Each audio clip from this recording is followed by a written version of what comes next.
शंकर ऐसे बोले हैं, वो गुरु मंत्र भी मुझे बता दिया, वो ऐसे हैं।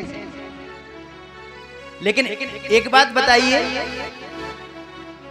आपके पतिदेव ने, शंकर भगवान ने गले में मुंडों की माला पहन रखी है, आपको बताया ये किसकी है? मां पार्वती ने कहा कि प्रेम तो मुझसे बहुत करते हैं, लेकिन ये आज तक मुझे नहीं बताया कि ये मुंडों की जो माला धारण कर रखी है ये किसकी है। भगवान नारद जी ने कहा, तो खाक का प्रेम करते हैं क्या? अहरनिश मुंडों की माला धारण करके रहते हैं, वही बात आपको नहीं बताई। और ये कह करके नारद जी कैलाश पर्वत से चले गए। भगवान शंकर को समाधि में प्रणाम किया और कहा, प्रभु मैं आपको प्रणाम करता हूँ, घर पे जल्दी पधारना, माँ आपको याद कर रही है। कह करके चले गए। और जाने के बाद में जैसे ही समाधि टूटी, भगवान शंकर माँ पार्वती के पास में पहुंचे हैं और माँ पार्वती ने तो बाल खोल रखे हैं, ऐसा विकराल रूप बना रखा है। अरे देवी क्या बात है? और मैं आपसे निवेदन करना चाहता हूं, पहले राजा महाराजाओं के समय पर राजा महाराजा एक कोप भवन बनवाते थे। जब रानी रूठ जाया करती तो उस कोप भवन में जाकर के बैठ जाती, राजा को पता लग जाता और राजा जाते और उनको मनाते। उस समय कोई ज्यादा महती आवश्यकता थी नहीं, जितनी हमारी माताएं इस कलयुग में रूठती हैं, उस समय नहीं रूठती। अब तो बात बात पर रूठना है हमारा, तो उस समय आवश्यकता नहीं थी, महती आवश्यकता तो अब है। माने अपने केस खोल रखे हैं। भगवान शंकर आए, कहा देवी क्या बात है, अब बात मत करिए। अरे हुआ क्या है, आप बाहर से भी काले हैं और भीतर से भी काले, आप तो कपटी हैं। कैसी बात करती हो देवी? मैं समाधि में मेरे राघव की जिन जिन लीलाओं का दर्शन करता हूं, मैं उनको बता देता हूं, और आप कहते हैं कि आप कहती हो कि मैं स्वार्थी हूं। आज मेरे गोविंद ने माखन चोरी लीला की, मैं आपको बता देता हूं, और मैंने आपको गुरु मंत्र तक बता दिया, मैं स्वार्थी कैसे हुआ? आपने मुझे आज तक ये नहीं बताया कि ये मुंडों की माला धारण करी है, ये किसकी है? देवी मैं तुमसे अत्यधिक प्रेम करता हूं, उसका प्रतीक है ये माला। जब जब आप देह का परिवर्तित करती हो, उस समय मैं आपके इस मुंड को लेकर के मेरी माला में परो लेता हूं। ये आपके ही मुंड हैं। इसका मतलब तो ये है कि आप, मैं सोच रही थी, उससे भी ज्यादा स्वार्थी हो। अब क्या हुआ? इसलिए आप स्वार्थी हो। आपने ऐसी कौन सी जड़ी बूटी खा रखी है, आप शरीर नहीं बदलते हो और मुझे ही बार बार शरीर बदलना पड़ता है। आहा, भगवान भूत भावन भगवान शंकर ने कहा, मैंने भागवत रूपी अमृत का पान कर रखा है, इसलिए मुझे बार बार देह परिवर्तित नहीं करनी होती है। मां पार्वती ने कहा, मैं आपसे निवेदन करना चाहती हूं, ये भागवत अमृत पान मुझे कराइए। और जब निवेदन किया, भगवान मां पार्वती को लेकर के अमरनाथ की गुफा में आए।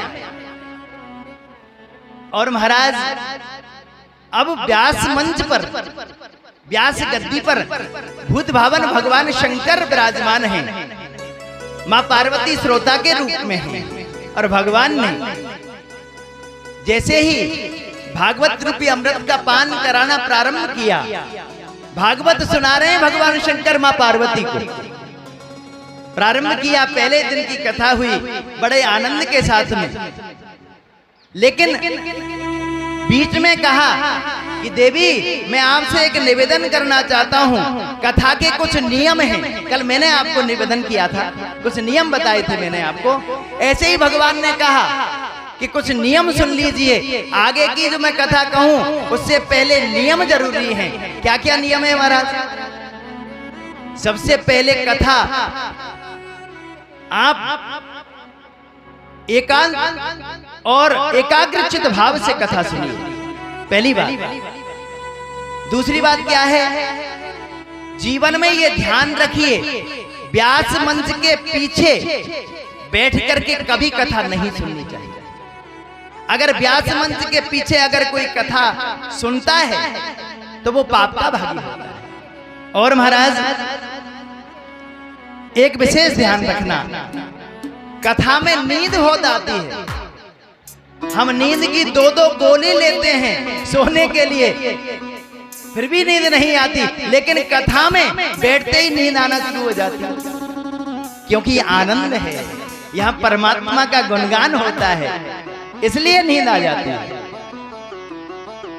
और महाराज एक दिन की कथा पूर्ण हुई, दूसरे दिन की कथा प्रारंभ हुई, तीसरे दिन की कथा हुई, चौथे दिन में भगवान कृष्ण का जन्मोत्सव मनाया गया, 5वें दिन की कथा हुई, 6ठे दिन की कथा हुई महाराज, और जो 7वें दिन की कथा हुई उद्धव जी आए और उद्धव ने भगवान कृष्ण से कहा, प्रभु इस धराधाम को छोड़कर के आप चले जाएंगे, हम किसके सहारे रहेंगे? ये जब कथा चल रही थी महाराज, उस समय पार्वती जी को नींद आ गई।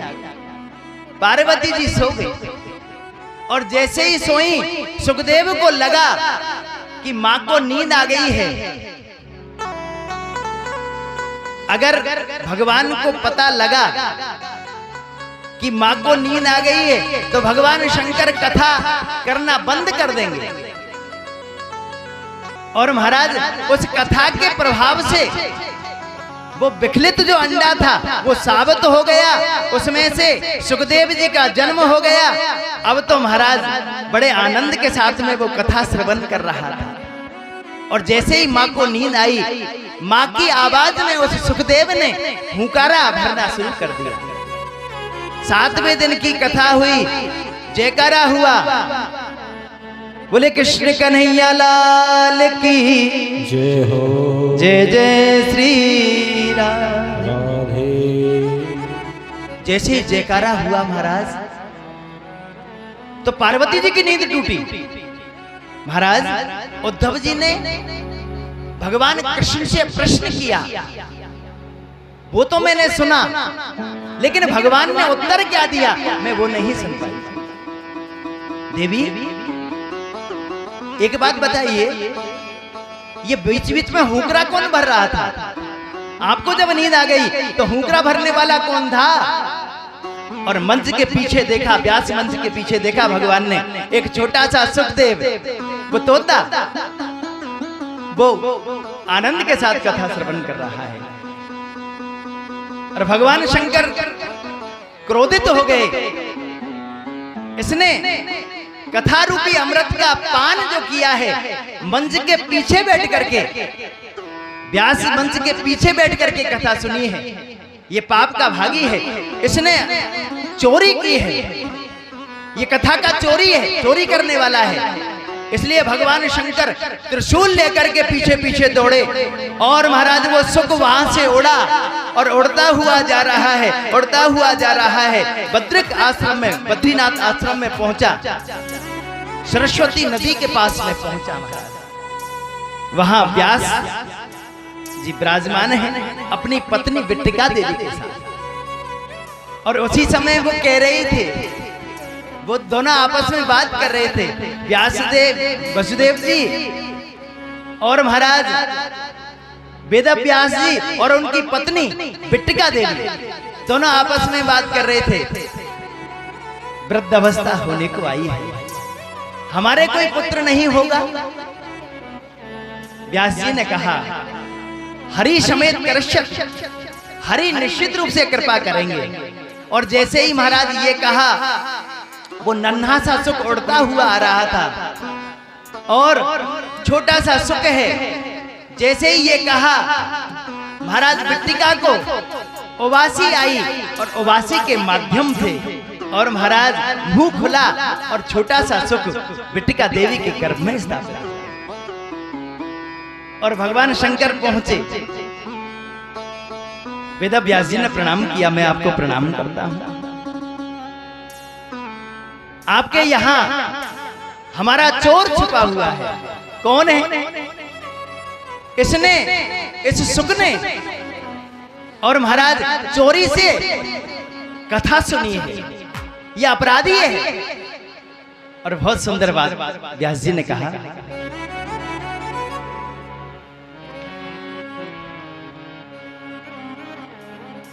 कि कहे व्यास जी भोले स्वामी। व्यास जी भगवान शंकर को समझा रहे हैं। क्या बात है? कि कहे व्यास जी भोले स्वामी और लीजे तनिक विचारी। कहे व्यास जी भोले स्वामी, कहे व्यास जी भोले स्वामी, कहे व्यास जी भोले स्वामी, कहे व्यास जी भोले स्वामी, कहे व्यास जी भोले स्वामी, कहे व्यास जी भोले स्वामी। लीजे तनिक विचारी, लीजे तनिक विचारी। कैसे सुनता तोता जो वो, कैसे सुनता तोता जो वो, कैसे सुनता तोता जो वो, कैसे सुनता तोता जो वो। होता नहीं अधिकारी। कहे व्यास जी भोले स्वामी, कहे व्यास जी भोले स्वामी। ये हो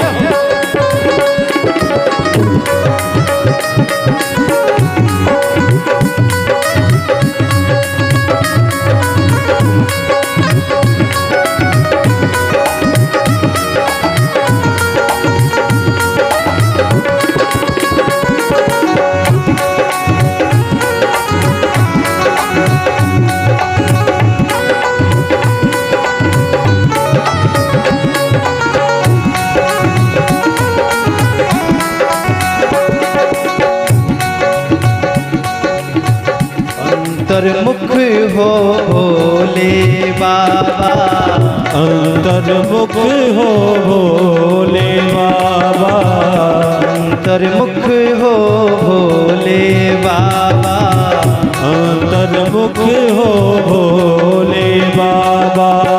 ध्यान भली विधि लाए, ध्यान भली विधि आए।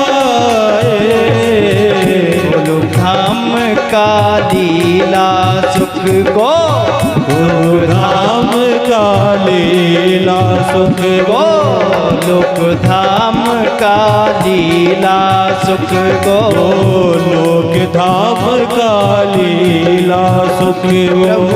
भूतल माही पठाए, प्रभु भूतल माही पठाए। अंतर्मुख हो भोले बाबा, अंतर्मुख हो भोले बाबा।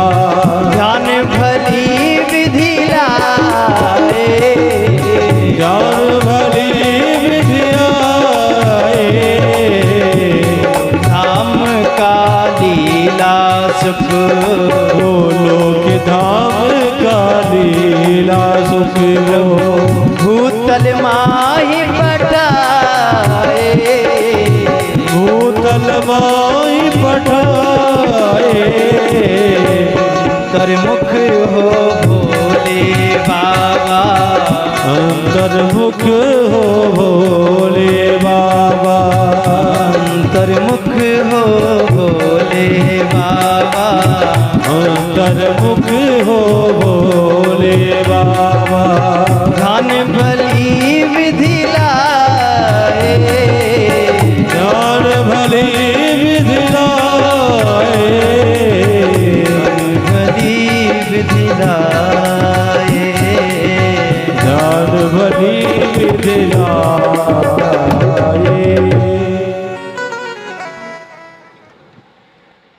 वेद व्यास जी ने कहा, अरे भगवान, अगर ये कथा सुनने का अधिकारी नहीं होता तो कैसे कथा सुनता? और मैं एक निवेदन आपसे करना हूं, आप कथा सुनने के अधिकारी हैं, ये प्रेरणा ऐसे ही नहीं मिलती। सहज रूप से कोई कथा श्रवण कर ही नहीं सकता, ये तय मान लीजिए। मैं आपसे निवेदन कर रहा था कि भाग्योदय ने बहुजन्म समर्जिते न सत्संग मन चलवते पुरुषो याद आवई। जब हमारे पुण्यों का उदय का जब समय आता है तो ये शुभ अवसर मिलते हैं। ये प्रेरणा है, ये ईश्वर का बहुत बड़ा कर्म है। आप सामने बैठ करके कथा श्रवण कर रहे हैं। तो वेद व्यास जी ने कहा, भगवान मैं आपसे निवेदन कर रहा हूं, अगर ये सुखदेव अगर कथा सुनने का अधिकारी नहीं होता तो कथा कैसे सुनता? और जैसे ही प्रभु अंतर्मुख होकर के अंतर्मुख अपनी भावनाओं को अंतर्मुखी किया और देखा, अरे ये तो मेरे गोविंद की प्रेरणा से ये सुखदेव आया है, और प्रणाम करके वहां से चले गए। और यहां सैनिकादि 88,000 ऋषियों ने एक और प्रश्न कर दिया। वो प्रश्न किया, सूत जी हमें पता लगा कि किस प्रकार से सुखदेव जी वेद व्यास जी की जो धर्म पत्नी है उनके गर्भ में स्थापित हुए, लेकिन ये वेद व्यास जी कौन है? हम इनकी भी कथा सुनना चाहते हैं। ये वेद व्यास जी कौन है? आहा, जैसे ही सुना कि वेद व्यास जी कौन है, शरीर पुलकित हो गया सूत जी का। वेद व्यास जी की जो कथा है ये मेरे गुरुदेव की कथा है। ये सूत जी के गुरु हैं वेद व्यास जी, और मेरे गुरु जी की कथा से ही भगवान कृष्ण की कथा का प्रादुर्भाव होगा। इसलिए सूत जी ने यहां वेद व्यास जी के जन्म के बारे में बताया है। नारायण के पुत्र हुए ब्रह्मा जी, ब्रह्मा के पुत्र हैं वशिष्ठ, वशिष्ठ के पुत्र हैं शक्ति, शक्ति के हुए पाराशर, और पाराशर ऋषि के जो पुत्र हैं वो वेद व्यास जी हैं। ये सत्यवती के पुत्र हैं, इनका जन्म हुआ और जन्म लेते ही और संस्कार किए महाराज। और जब ये बड़े हुए, माता सत्यवती को प्रणाम किया। अब मुझे जाने की आज्ञा दीजिए। आप जाने की कहते हैं बेटा, आप जाने की जब बात करते हैं तो मेरा हृदय विदीर्ण होता है। माँ जब आप आदेश करेंगी उस समय में आ जाऊंगा। और ऐसे कह करके बद्रिक आश्रम में वो चले गए। वहां सरस्वती नदी बहती है, उस पर एक पर्णकुटी बनाई और वेद व्यास जी वहां जाकर के और महाराज भजन करने लगे, प्रभु का गुणगान करने लगे। और कालांतर में उन्होंने 17 पुराणों की रचना की। 17 पुराण लिखे। 17 पुराण लिखने के बाद भी श्री राधे वेद व्यास जी को लगा कि मैंने जन्म लिया और जन्म का कोई सार्थकता निकली नहीं। मैंने 17 पुराण लिख दिए, लेकिन मुझे अभी शांति नहीं मिली है। मैंने कोई ऐसा ग्रंथ में नहीं लिख पाया जो मानव के उपयोग में आए, मानव के जीवन को धन्य कर देने वाला मैं ग्रंथ नहीं लिख पाया। और वेदव्यास जी ने अपनी भावनाओं को जब प्रकट किया तो उनको लगा कि जीव कितना दुखी है। हर क्षण हर पल वो दुख में व्यतीत कर रहा है, वो सुख का अनुभव नहीं कर रहा है। आहा, और उनकी भावनाएं क्या हुई?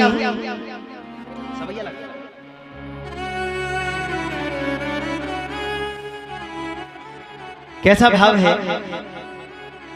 हम सोचते हैं कि हम दुखी हैं और सोचने वाला व्यक्ति दुखी रहता है।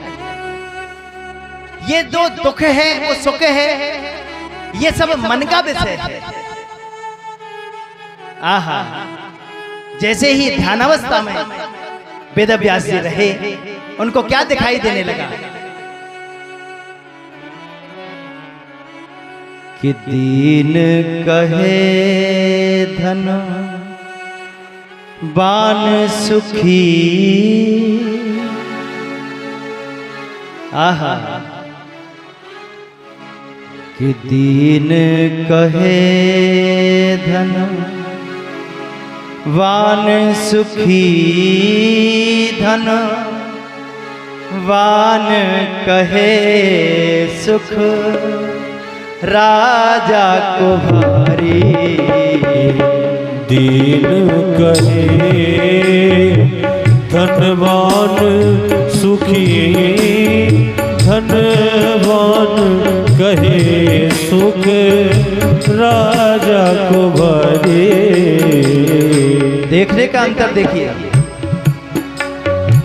दीन गरीब व्यक्ति समझता है कि मैं दुखी हूं, दीन कहे मैं दुखी हूं, और सुखी कौन है? ये धनवान जो पैसे वाला है, ये सुखी है। आहा, क्या भाव है साहब? दीन कहे धन बान सुखी, धन बान कहे सुख राजा को भारी। दीन कहे ओ धनवान सुखी, धनवान कहे सुख राजा को भरी। राजा कहे चक्र बरती सुखी, चक्र बरती कहे सुख इंद्र को भारी। राजा कहे चक्रवर्ती सुखी, चक्रवर्ती सुकहे सुख इंद्र को भारी। दीन समझता है कि धनवान सुखी होगा, और धनवान समझता है कि राजा सुखी होगा, और राजा समझता है मुझसे भी सुखी है चक्रवर्ती सम्राट। और चक्रवर्ती सम्राट क्या समझता है? मैं सुखी नहीं हूं, सुखी तो इंद्र है, इंद्र सुखी है। लेकिन इंद्र ने भी कहा, इंद्र कहे सुख ब्रह्मा को, इंद्र कहे सुख ब्रह्मा को। इंद्र कहे सुख ब्रह्मा को, ब्रह्मा जी कहे सुख विष्णु को भारी। कहे सुख विष्णु को भारी। लेकिन समझने की बात क्या है, तुलसीदास विचार कहे, तुलसीदास विचार कहे। तुलसीदास जी ने बहुत सुंदर बात कही थी। तुलसीदास विचार कहे, बिनु भजन बिना सब जीव दुखारी। तुलसीदास विचार कहे, बिनु भजन बिना सब जीव दुखारे। तुलसीदास विचार कहे, बिनु भजन बिना सब जीव दुखारी। तुलसीदास विचार कहे, भजन बिना सब जीव दुखारे। और तुलसीदास जी ने एक सुंदर बात और कही, सुखी मीन जहाँ नीरे अगाधा। सुखी मीन जहाँ नीर अगाधा। मीन जहाँ नीरे अगाधा, जिमें हरि शरण ना एक बाधा। ओ जिमें हरि शरण जा एक बाधा। तुलसीदास विचार करे, बिनु भजन बिना सब जीव दुखारी। तुलसीदास विचार कहे, बिनु भजन बिना सब जीव दुखारे। तुलसीदास जी ने बहुत सुंदर बात कही। सुखी कौन है? ये सीढ़ियां बनी हुई हैं, हम समझते हैं हमसे ऊपर हैं, बेसुखी हैं। लेकिन सज्जनों, मैं आपसे निवेदन कर दूं, जितना बड़ा धनवान होगा वो उतना ही दुखी होगा। अरे सुखी तो हम हैं, कम से कम भागवत चल रही है, कम से कम सुन तो रहे, कोई प्रकार का हमें कष्ट नहीं है, हम सबसे बड़े सुखी हैं। लेकिन मन से दुखी हुए और उसी समय नारद जी का प्रादुर्भाव हुआ। नारद जी आए, नारद जी ने पूछा वेद व्यास जी से, आपके दुखी होने का कारण क्या है महाराज? आप दुखी क्यों हैं? क्या बताऊं नारद जी, मैंने 17 पुराणों की रचना कर दी, लेकिन मुझे शांति नहीं मिली। नारद जी ने कहा, आपको शांति कैसे मिल सकती है? आपने किसी पुराण में बलि को श्रेष्ठ बता दिया, बलि देने को श्रेष्ठ बता दिया, किसी में किसी देव की स्तुति की आपने, अन्य अन्य धर्म बता दिए। तो महाराज आगे कलयुग आने वाला है और इस कलयुग में व्यक्ति के पास में समय नहीं होगा और इन ग्रंथों को पढ़ करके आपने बलि को प्रतिष्ठित कर दिया। इसलिए धर्म को बिगड़ने का चांस ज्यादा है। इसलिए कोई ऐसा ग्रंथ आप रचिए जिससे मानव का कल्याण हो। कैसे कर सकता हूं? नारद जी ने कहा, जब मैं दासी का पुत्र जब नारद बन सकता हूं। यहां नारद जी ने अपने पूर्व जन्म की कथा सुनाई है। नारद जी का पूर्व जन्म में नारद जी कौन थे?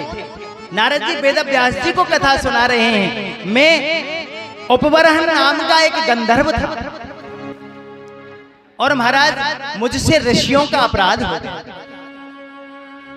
और महाराज मुझे श्राप दे दिया और मुझे दासी का पुत्र बनना पड़ा और मैं दासी का पुत्र बना।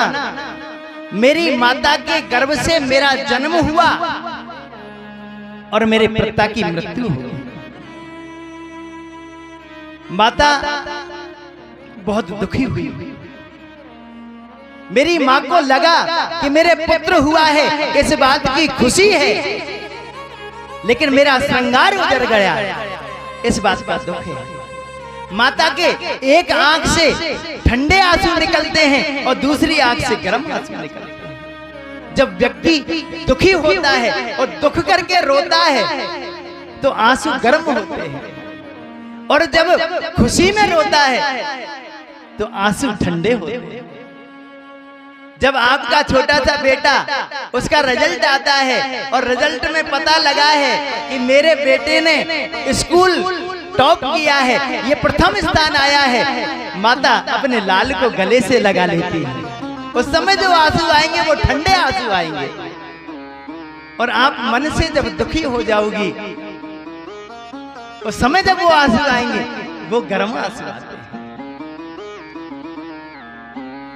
मेरी माँ का श्रृंगार उजड़ गया, मेरा जन्म हुआ, मेरी माँ मुझे गोदी में लेकर के दर दर की ठोकरें खा रही है। आहा, अबला जीवन हाय तेरी यही कहानी, आंचल में है दूध अखियों में पानी। आज के वर्तमान परिप्रेक्ष्य की बात करें, जितना कुठाराघात मातृशक्ति पर हो रहा है,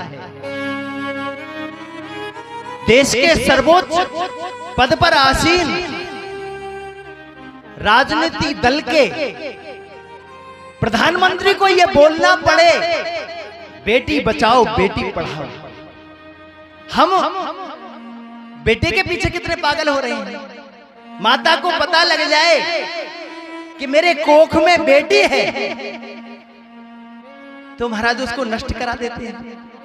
और मैं आपसे निवेदन करना चाहता हूं, शास्त्र ये कहता है अगर जिस माता ने ऐसा अपराध किया है, अपने गर्भ में कन्या के भ्रूण उनको नष्ट किया है, उस जैसा पापी कोई नहीं होगा। ये बहुत बड़ा पाप है, ये नहीं करना चाहिए।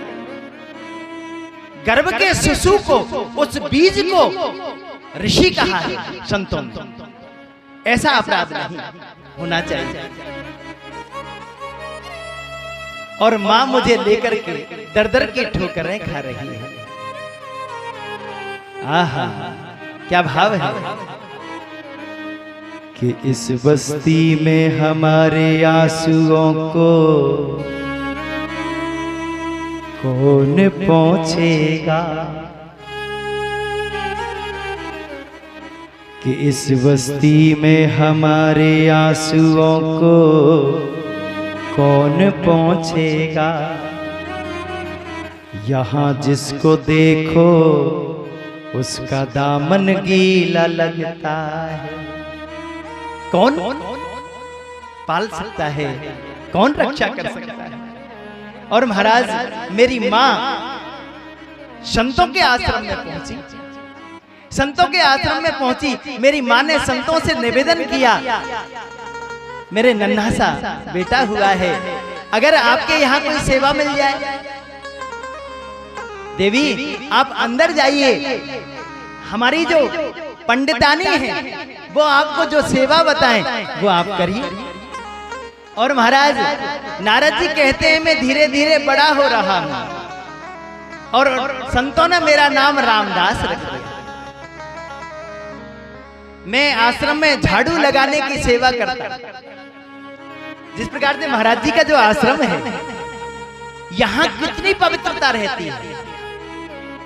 सुबह मैंने देखा छोटे छोटे नन्हे नन्हे बच्चे आते हैं, हाथ में झाड़ू लगा है, वो आश्रम में झाड़ू लगा रहे हैं। ऐसे ही नारद जी कह रहे हैं कि मुझे आश्रम में झाड़ू लगाने की सेवा मिल गई, और मेरी माँ को जो सेवा मिली वो गाय माता की सेवा मिली। मेरी माँ गाय सेवा करती, मैं झाड़ू लगाता। अब तो महाराज चातुर्मास आया। ये चातुर्मास क्या होता है? ये जो 4 महीने होते हैं, श्रावण, भाद्रपद, आश्विन और कार्तिक, इनको चातुर्मास कहते हैं। यहाँ संत आते हैं और सत्संग करते हैं। संत आए और महाराज संतों का आगमन हुआ। मैं क्या करता, जब संतों की प्रसादी हो जाती, पत्तलें जब फेंक दी जाती, तो मैं उनकी शीत प्रसादी लेता और आनंद से प्राप्त मैं मेरी उदर पूर्ति करता। संतों की शीत प्रसादी का बड़ा महत्व है। हमारे भारत में एक संत हुए, माधवदास। ऐसे संत हुए सज्जनों, भगवान का साक्षात्कार कईयों बार उनसे हुआ, भगवान के दर्शन किए कईयों बार। कलयुग की बात बता रहा हूं। उनका नाम था माधवदास। वृंदावन में रहते, ब्रज की लताओं में आहा राधा कृष्ण राधा कृष्ण राधा कृष्ण राधा कृष्ण, यही उनका जीवन था। और महाराज जब संतों की प्रसादी हो जाती और पत्तलें जब फेंक दी जाती, उस समय माधवदास जी करवा लेकर के आते और संतों की झूठी पत्तलों से और महाराज झूठन इकट्ठी करते, करवा में रखते और सज्जनों विधि निषेध से परे उसी शीत प्रसादी से भगवान का भोग लगाते, भगवान का भोग लगाते। उसके बाद शम प्रसाद पाते। ऐसे माधवदास एक दिन भजन रस में डूबे रहे और जब बाहरी चेतना हुई, संतों का प्रसाद हो गया, पत्तलें फेंक दी गई, माधवदास करवा लेकर के आए, जल्दी जल्दी गए, झूठन इकट्ठी की, करवा में रखी और आज जल्दी के कारण, भूख के कारण एक गिलास मुंह में ले लिया। और जैसे ही मुंह में लिया फिर ध्यान आया, अरे आज तो मैंने भगवान का भोग ही नहीं लगाया। अब सोचने लगे कि मैं ये ग्रास उगल दूं, तो ध्यान आया कि अगर मैं ग्रास को उगलता हूं तो संतों की शीत प्रसादी का अपमान हो जाएगा, और निगलता हूं तो भगवान का भोग नहीं लगेगा। निर्जन में, वन में बैठे हैं, रोने लगे। मैं क्या करूं, कोई मेरा मार्गदर्शन तो करे। और भाव हुआ,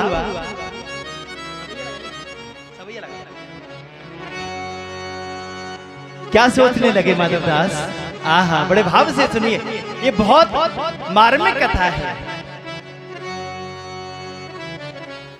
माधवदास जी ने सोचा कि मैं क्या करूं, रात भर बैठे हैं, दिन भर बैठे रहे और ग्रास मुंह में लग रहा है, ना उगलते बन रहा है ना निगलते बन रहा है।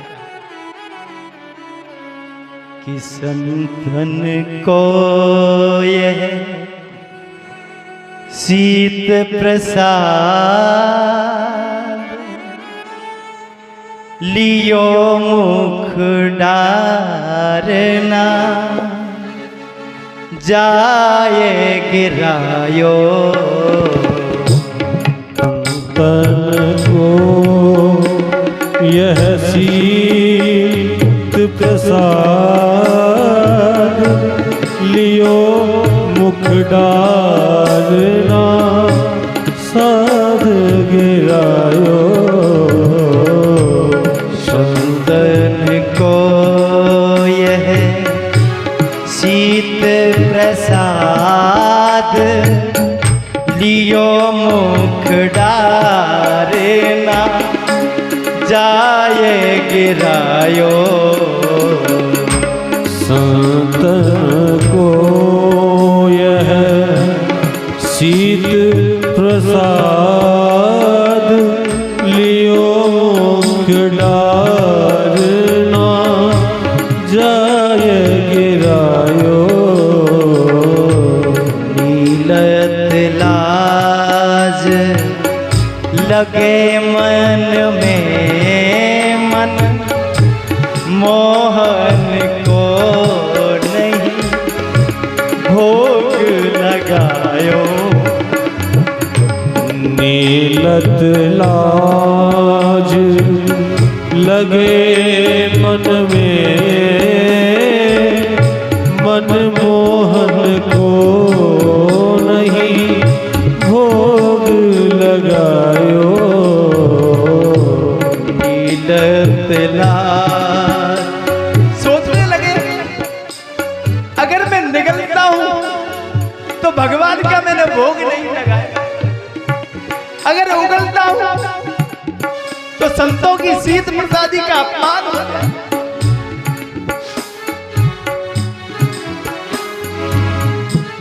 निर्जन वन में बैठे हैं, न निगलते बन रहा है न उगलते बन रहा है, मुंह में प्रसादी लगी है।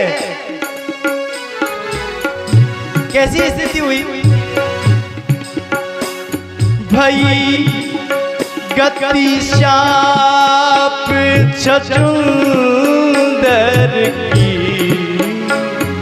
भई गति सांप छछूंदर की। काहा करूं कछु सोच न पायो। ओ कहा करूं कछु सोच न पायो। बीत गयो वह बार बिनी,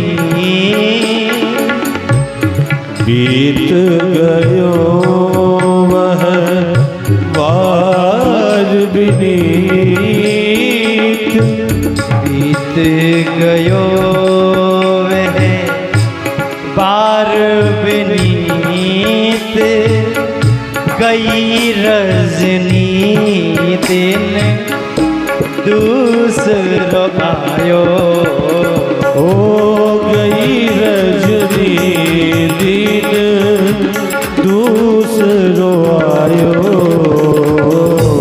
बीत गयो वह बार बिनीत, गई रजनी दिन दूसरो आयो। बीत गयो वह बार बिनीत, गई रजनी दिन दूसरो आयो। संतन को यह शीत प्रसाद लियो मुख डारना जाए गिरायो। ओ संतन को यह शीत प्रसाद लियो मुख डारना जाए गिरायो। दिन भर बैठे रहे, रात भर बैठे रहे। किसी ने लिखा है कि मेरी मंजिलों का पता किसी से पाया नहीं जाता। आदरणीय नमो नारायण जी, यह आपके लायक है कि मेरी मंजिलों का पता किसी से पाया नहीं जाता, और जहां मैं हूं वहां फरिश्तों से भी आया नहीं जाता। मोहब्बत के लिए कुछ दिल मखशूश होते हैं, ये वो नगमा है जो हर साज पर गाया नहीं जाता। ये वो नगमा है जो हर साज पर गाया नहीं जाता। 1 लाख में जो दब जाए वो जेर नहीं होता, और अपनी ताकत पर जो उतराए वो शेर नहीं होता। दरबार इलाही से मायूस न जाए बंदे, यहाँ देर तो होती है पर अंधेर नहीं। यहाँ देर तो होती है पर अंधेर नहीं होता। दिन भर बैठे रहे, रात भर बैठे रहे। सुबह मंगला का समय हुआ, ब्रह्म मुहूर्त में मेरे गोविंद ने आकर के छोटे से गोपाल बनकर के मेरे प्रभु आए। गेट खटखटाया, अरे माधवदास कब तक हमें भूखा रखोगे? हमें प्रसादी नहीं दिलवाओगे? माधव दास ने कहा, प्रभु आज मैं आपको मेरा झूठा प्रसाद कैसे पवा सकता हूं? अरे माधव, जब तू रोज मुझे संतों की शीत प्रसादी का भोग लगाता, वो तो झूठनी थी, आज तो तेरा है माधव, मैं कैसे छोड़ सकता हूँ? और भगवान ने माधव दास के हाथ से ग्रास लिया और अपने मुंह में रखा, भोग लगाया। इसीलिए कहा है, तुलसीदास जी को यह कहना पड़ा कि निर्मल मन जन सो मोई पावा, मोहे कपट छल छिद्र न भावा। मैं कौन को मिलता हूं? जो निर्मल मन वाला है, जिसका मन निर्मल है, मैं उसको मिल जाता हूं। निर्मल मन जन सो मोई पावा, मोहे कपट छल छिद्र न भावा। मेरे साथ में जो कपट करता है, दिखाता कुछ और है, करता कुछ और है, मैं उनको नहीं मिलता हूं। नारद जी कहने लगे कि ऐसे ही मैं धीरे धीरे बड़ा हो रहा हूं। और महाराज, चातुर्मास पूर्ण होने को आया, मैंने ऋषियों से कहा मुझे अपने साथ ले जाइए, और ये बात मेरी माँ ने सुन ली। और माँ ने सुना कि मेरा बेटा इन ऋषियों के साथ में जाना चाहता है। माँ ने हाथ जोड़ा ऋषियों की, आप मेरे बेटे को मत ले जाइए, ये मेरा बुढ़ापे का सहारा है, इसको लेकर के मत जाइए। माँ ने मना कर दिया। ऋषियों ने कहा आप आएंगे, लेकिन आपकी माँ जब तक हैं उनकी सेवा करिए, उसके बाद जो भी संस्कार होंगे उसके बाद आप हमारे पास आ सकते हैं। मैंने कहा कि कुछ मंत्र तो दे दीजिए। तो नारद जी को उन ऋषियों ने एक मंत्र दिया। ये बहुत सार्थक और विशेष प्रभावी मंत्र है, इसका जाप करना चाहिए। कौन सा मंत्र दिया? नमो भगवते तुभ्यं वासुदेवाय धीमहि। ये वासुदेव गायत्री मंत्र है, ये बड़ा सिद्ध मंत्र है। नमो भगवते तुभ्यं वासुदेवाय धीमहि, प्रद्युम्नाय निरुद्धाय नमः संकर्षणाय च। ये मंत्र देकर के ऋषि चले गए। अब तो नारद जी कहते हैं मैं इस मंत्र का जाप करता और बड़े भाव से आनंद के साथ में जपने लगा। एक दिन प्रभु मेरी भक्ति को पाकर मैं प्रसन्न हुआ और भगवान में मेरी भक्ति से प्रसन्न हो गए। चतुर्भुज रूपधारी प्रभु मेरे सामने प्रकट हो गए और एक क्षण में ही वो झांकी अंतर्ध्यान हो गई। अंतर्ध्यान हुई, मैं रोने लगा। भगवान ने कहा अब की बार हम नहीं मिलेंगे, लेकिन पुत्र हम तुझे आशीष करते हैं, तुम अगले जन्म में ब्रह्मा के पुत्र नारद जी बन करके आएंगे। और जब मैं दासी का पुत्र नारद बन सकता हूं, तो आप सदग्रंथ क्यों नहीं लिख सकते, भागवत क्यों नहीं लिख सकते? प्रेरणा हुई और 4 जो मंत्र हैं भागवत के, जिन्हें चतुश्लोकी भागवत कहा जाता है, 4 मंत्र नारद जी ने वेद व्यास जी के हृदय में उतारे और उन्हीं 4 मंत्रों को वेद व्यास जी ने 18,000 मंत्रों में प्रो करके ये भागवत महारानी हमारे बीच में उपस्थित करती। ऐसे ये सदग्रंथ यहाँ है। और महाराज सबसे पहले इस ग्रंथ को सुनने का कौन अधिकारी हो सकता है? इसका जन जन तक इसका प्रचार प्रसार कैसे हो, इसको कौन सुना सकता है? इसका मूल उद्देश्य तो यही है। ग्रंथ बनकर के तैयार हुआ, लिखा वेद व्यास जी ने, लेकिन इसको सुनाए कौन? तो वेद व्यास जी का भाव हुआ, इसको वही सुना सकता है जिसने काम, क्रोध, लोभ इस पर विजय पाई हो, वो सुनाने का अधिकारी है। लेकिन जैसे ही अपनी भावनाओं को अंतर्मुखी किया तो ध्यान आया कि मेरा जो पुत्र है सुखदेव, वो इसका अधिकारी हो सकता है। लेकिन सुखदेव तो निर्गुण ब्रह्म की उपासना में बैठा है।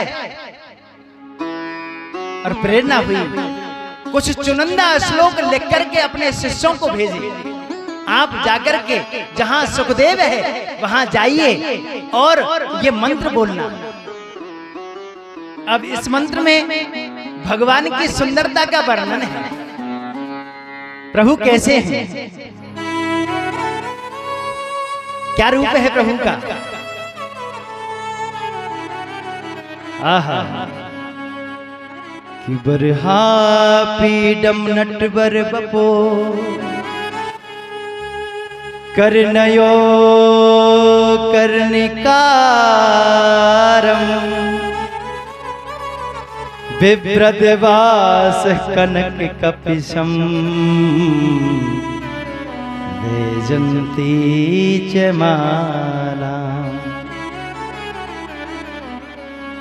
किरंध्रान वेणुरधर शुदया पूर्णे गोपी वृंदयी हृदयारण्यम सुपद रमणम प्राविशत गीत कीर्ति। इस श्लोक में भगवान की सुंदरता का वर्णन है, भगवान का रूप बताया है, भगवान कैसे हैं। वरहा पीडम नटवर बपू, बरहा बोलते हैं मोर पंख का मुकुट धारण कर रखा है मेरे गोविंद ने। बरहा पीडम नटवर बपू, नटों में बपू जिनका शरीर है और कान में कंडेर के कुंडल हैं, वो धारण कर रखे हैं।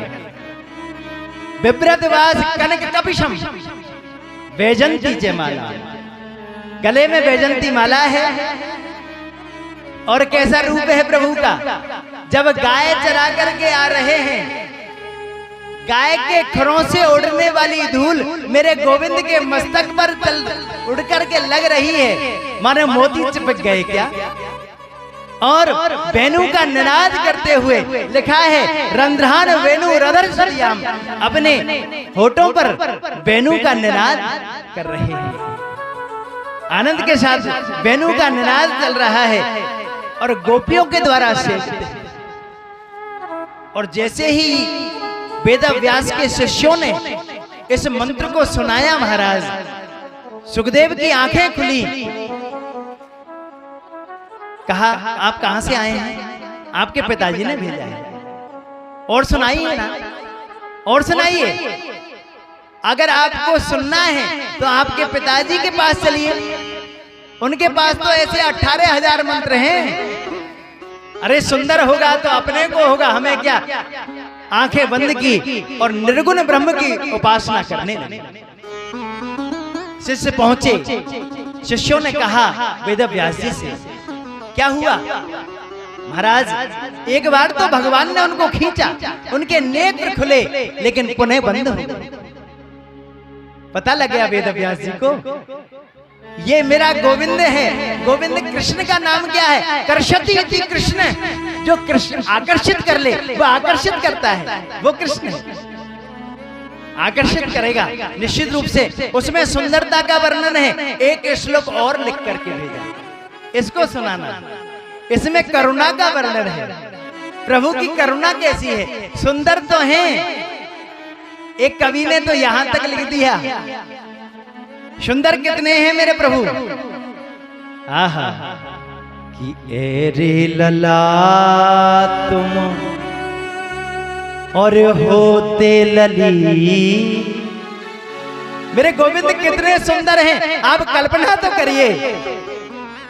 आहा, कि एरे लला तुम और होते लली तो गले कट जाते करोड़न के। एरे लला तुम होते लली, गले कट जाते करोड़न के। एरे लला तुम होते लली, रे लला। अरे गोविंद तुम हो लली,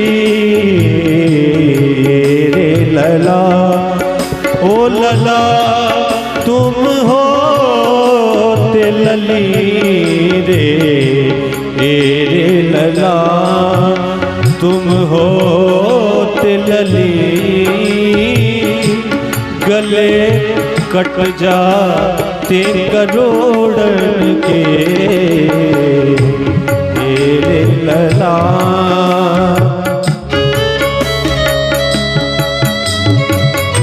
गोविंद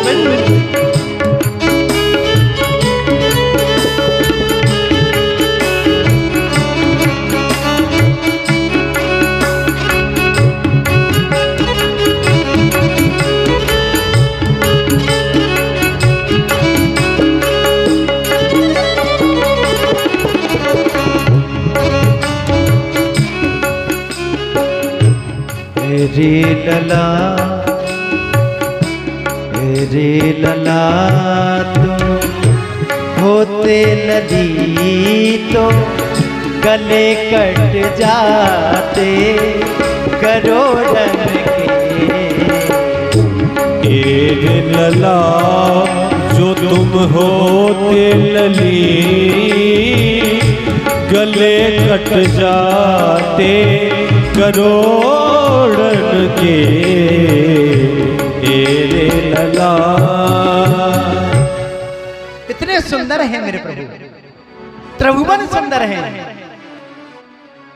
ऐसा वर्णन जब किया और महाराज दूसरे जो श्लोक में वेद व्यास जी ने करुणा का वर्णन, करुणा कैसी है, आहा, करुणा भी देखने लायक है, सुनने लायक है। हो बकीयम स्तन कालकूटम। करुणा कैसी है प्रभु की, जिघांसया पाययात् प्रसाद्वी,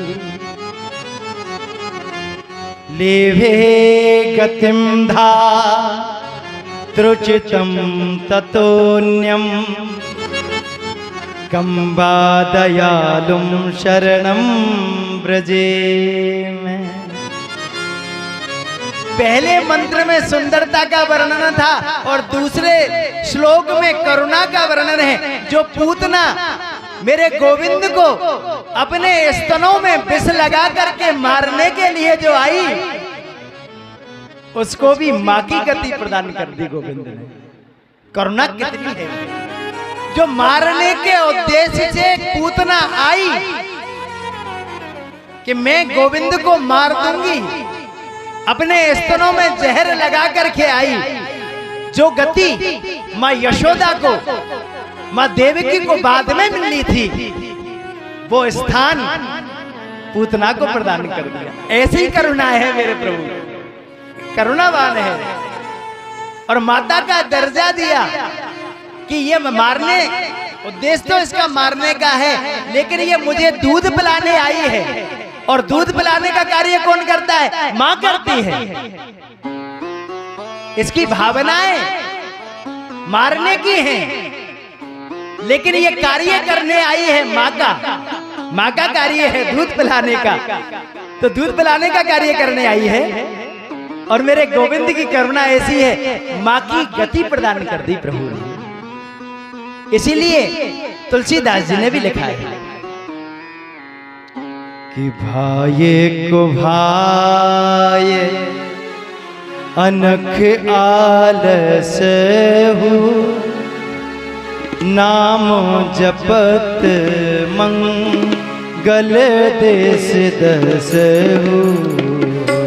भाय को भाय अलखियालस हो, नाम जपत मंगल देश दसहु।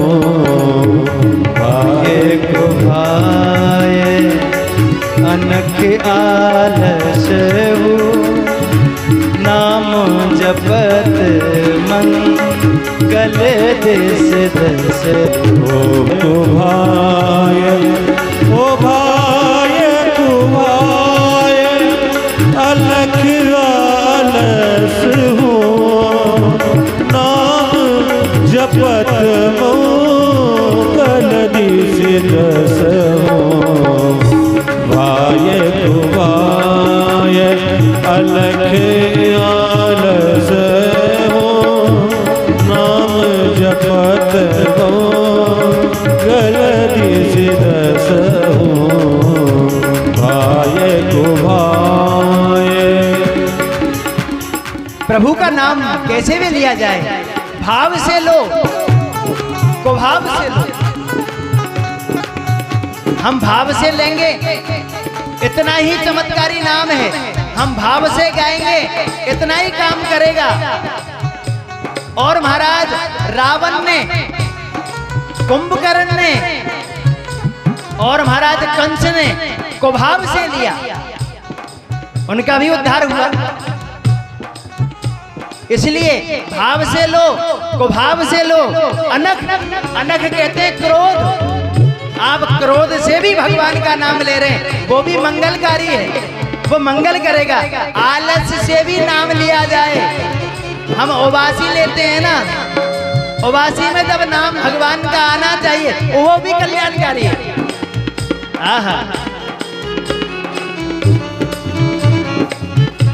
भाये को भाये अनख आलस हो, नाम जपत मंगल देश दस हो।